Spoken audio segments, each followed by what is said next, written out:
So here we are. The season is, at this point in my recording, probably about a week and a half away. All right, depending on when you're watching this. 10, 9, 8, whatever you're watching this, that's when this season is. All right, we're very close. The countdown, this super long wait from the national championship game has finally got us to now week 1. Well, leading into week 0 for some, but for us UCLA fans, week 1 of the college football season. Now the question is, why did UCLA go to Costa Mesa to practice? Why did they not even practice at their own practice field, if you will, at UCLA right now, and they're leading into the final stages of their week 1 preparations? It's because the Bruins are undergoing a full overhaul of the Spalding Field facility, right? A full 100-yard field, more grass, some slightly smaller turf fields on the side to prepare to play in the Rose Bowl. Now, there is a fun event coming up for UCLA, open practice, if you will, more money to spend if you want to get more up close in, personal access to watching the practice and seeing the players. I believe $100 per person is what they're going for if you're going to a more exclusive access, but it's for free in the Rose Bowl to go see some of the new pieces, put on UCLA uniforms, and for the Bruins to actually touch the field at the Rose Bowl. Sounds like a great thing. I'm assuming everybody, when it comes to their home stadiums, does this before week 1, especially for the Bruins, who play in an off-campus stadium. Arguably, if not the best, one of the best in college football, in the Rose Bowl. What the question is, why would they break grounds on a practice field during the part of the year where you need to use it the most? The time where practice is the most vital. You're not beaten up. You're not wasting it. You're conditioning. You're practicing. You're preparing. You're going through all the walkthroughs, right? That's where there's going to be a lot of unrest in ways where UCLA sits and like, why is this practice field? And according to DeShaun Foster, talked to the media, his very short media availability, said it's actually not going to be ready possibly to the end of September. And when do we believe those construction updates? It could be done soon. It could not be. And it's not that they're not moving quick enough, which possibly the case. Why would they do this so close to the season? You could blame the athletic department. You could say, hey, when did they get this idea? Or this is the opportune time they can do it now that the spring quarter or the summer quarter, is done. Because as much as you go to fall, you go to winter, you go to spring quarter, summer quarter just ended, and they're not going to start school until late September. All right. There's still another few weeks before students actually come on campus and they're even worried about classes. So that's the joy of this. So the Bruins could use the rec fields. I think there's Drake Stadium, as many have said, should be a potential home for UCLA football games. It's not really conducive for doing that. But right now, it looks like that is where UCLA is preparing to practice and play and how they look like during practice. Like, how do you do that? That just, the oversight, the planning, that this makes no sense. And I know sometimes when you're overhauling, like say what UCLA might have to do with the baseball stadium, USC had to do with their baseball stadium, other places like UCLA when they renovated Paul Pavilion, sometimes you're just displaced. But it feels like when you're trying to move the program forward, when you're trying to take this program in the step in the right direction, this feels like Chip Kelly-esque. I'm not sure that, you can blame this on him necessarily. Obviously, that's not what I'm saying. But like, it just seems like we're not going in the right direction in terms of, hey, why are we blowing up, destroying our practice field to get it ready for by the time we get there, week 5 of the 2025 season? Like, what are we doing? Now, there's smarter people that have more information and probably better insight than I when it comes to logistics, finances, and how that works. So there's probably an explanation.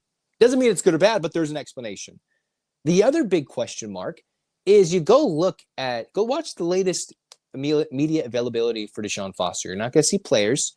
You're going to see a very short 7-minute short answer DeShaun Foster. There's a new attitude. And it seems like it's not exactly souring. We're not at that point yet. He's not blaming, but there is seemingly some frustration when you go from 8 minutes of stretching, the quote, to go watch a practice out of, go from instead of LA all the way to Costa Mesa, like very different. They saw 8 minutes of stretching in fall camp versus now you don't get to see any practice. And DeShaun Foster was quoted as saying, yeah, you guys come to practice and film it and put it on the internet. Interesting.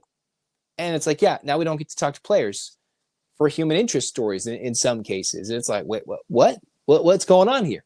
The marketing purposes, it's very interesting. And I'm not really going to dive into that side of things about the marketing and all that.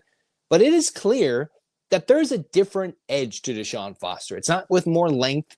It's not with more irritability necessarily in his voice, but you can tell. If you go watch the UCLA practice report video, go to the UCLA Athletics YouTube page. Go watch their link on the UCLA football page. And there's a different attitude. There's a different swagger. There's like, we're coming in here to do some business. We want to win, so you can't watch our practice. We're going to find out. And we're going to learn very quickly if they're afraid and they're going to suck and we're just all waiting for something to explode in the wrong direction, or that this was genius and DeShaun Foster's like, the aw shucks we saw year one is the, oh, we are going to get some haters. Now, apparently it went from we're getting Nico, and it's been this slow build to like, we don't give a bleep. A bleep, bleep, bleep, bleep, bleep, bleep, bleep. That's what they're saying right now to everybody trying to cover the practice, what they're saying to people who want to go watch football practice. You could debate about the interest of watching a football practice for 3 hours and everything, right? Between, all right, but he doesn't want people to see the offense. He doesn't want to see people move. We get the source report from CBS Sports that Nico's special, but it's from source to source to source, and nobody's going to watch it.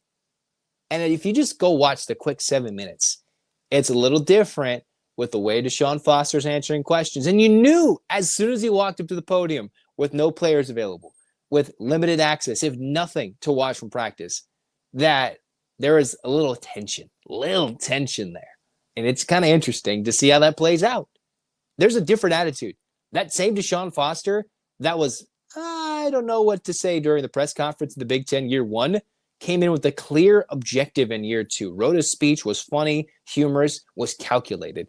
And this is very calculated, knowing he's going to make some enemies. Calculated to go get Nico. Calculated to go get players who would take discounts to come to UCLA in the transfer portal, maybe in high school recruiting, to change things up, to ruffle feathers when they had a starting quarterback who's now been named the starter at Tennessee and Joey Aguilar, and say, hey, we're going to bring in somebody we think is better than you, even though we've already committed for a whole 5 to 6 months that you're going to be our guy. Like, there's a different arrogance right now. And sometimes that's what it takes to win.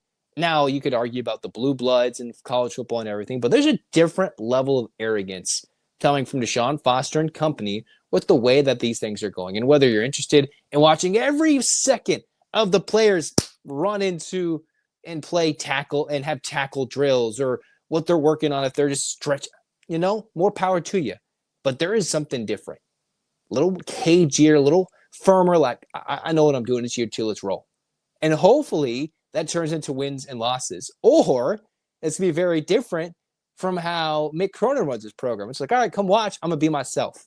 And UCLA is like, watch in a couple weeks, and we're going to show the world how special we are. And that better be the case. Otherwise, his arrogance is going to rub everybody the wrong way. This is a little different from the DeShaun Foster we'd seen previously. And hopefully, the way he's been talking, the actions speak louder than the words. And the actions are saying, just wait and find out.